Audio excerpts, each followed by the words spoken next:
Hoy les contaré dos historias espeluznantes. Empecemos. Historia número 1. Soy el capitán de este velero que, supuestamente, han recuperado. Si estás leyendo esta carta significa que yo, junto con mi tripulación, perecimos. Mi nombre es Delmiro Méndez y juro en nombre de Dios Todopoderoso que este relato es verdadero. Mientras cruzábamos el estrecho de Java, nos involucramos en una situación tan increíble como espeluznante. Localizamos a una niña de unos 10 años de edad en una isla rocosa del tamaño de una cancha de tenis. Situación sumamente extraña, aunque peor sería el hecho de que la pequeña estaba encadenada a una roca. Una atrocidad sin nombre. Tan pronto como mi tripulación salió del estado inicial de shock, pusieron manos a la obra para liberar a la niña y subirla a la nave. Intenté comunicarme con esta niña, pero no pudo o no quiso hablar. No quise insistir demasiado. Mientras tanto, la llamé Lilith. Como puedes imaginar, no cabíamos de la alegría por rescatar a una pequeña en medio del océano. Pero, una extraña especie de melancolía se asentó sobre el barco como una neblina espesa y oscura. Algunos de los marineros más viejos empezaron a hablar de malas premoniciones. Un día después del rescate, el navegante de la nave, que antes no parecía preocupado o alterado en lo más mínimo, se localizó sin vida en su camarote con una herida de bala autoinfligida. Coincidentemente, este primer suicidio aconteció tras la llegada de Lilith y me inquietó demasiado. Poco después y sin previo aviso, todos los suministros de la embarcación se llenaron de plagas. Insectos muy extraños, algunos que nunca vi en mi vida, infestaron la comida echándola a perder en su mayoría. El cocinero juraba que un día antes el almacén quedó perfectamente limpio, y yo le creía.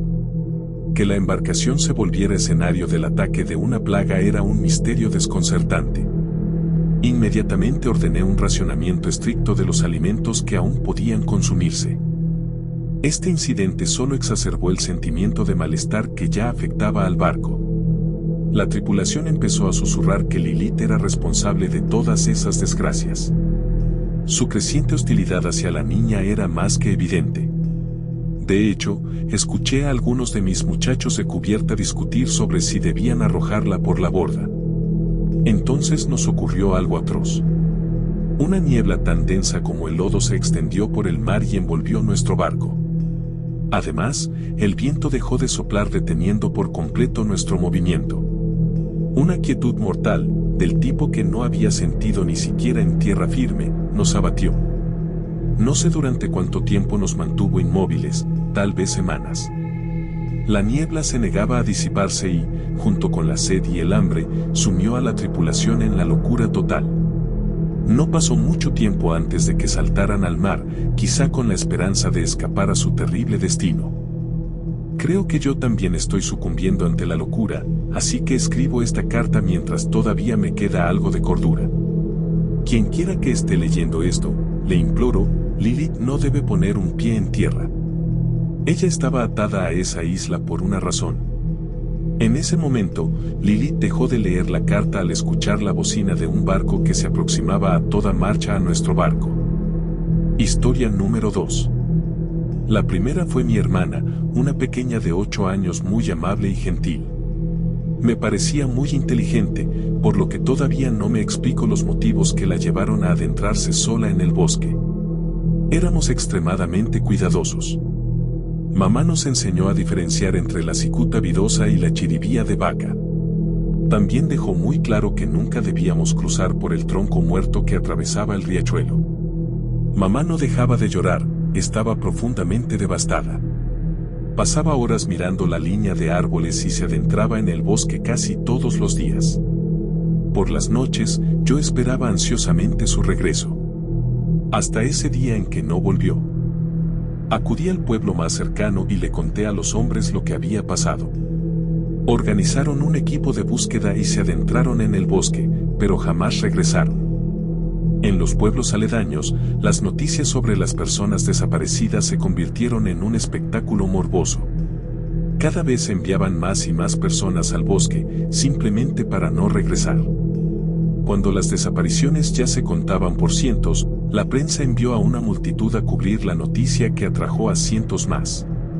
Cada uno totalmente convencido de que resolvería el misterio de los desaparecidos en el bosque. Miles se adentraron en aquel bosque y nunca más los volvieron a ver. Parecía que la situación no podía empeorar hasta que se filtró un video. Un soldado que usaba una cámara corporal subió el material directamente a su sitio web.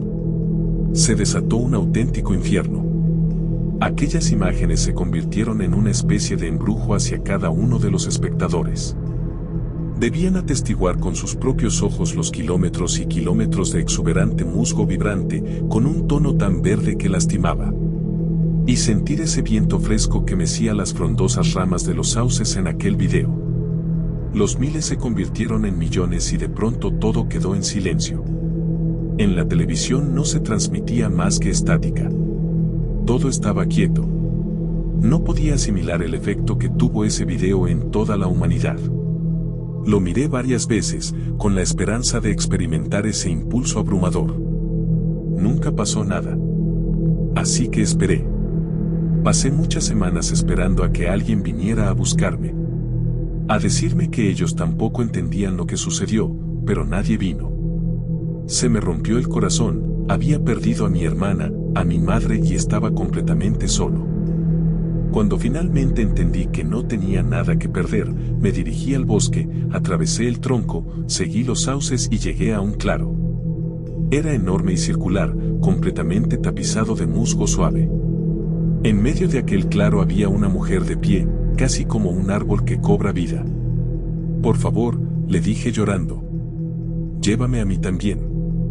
Ella sonrió con una sonrisa delicada y llena de tristeza. Tuviste tu oportunidad, dijo con un susurro que parecía mecerse en el viento. La mujer se fue y el claro desapareció. Estaba completamente solo, en un bosque oscuro y pantanoso. No sé por cuánto tiempo lloré, solo hasta que ya no pude más. Creo que soy la última persona en la tierra.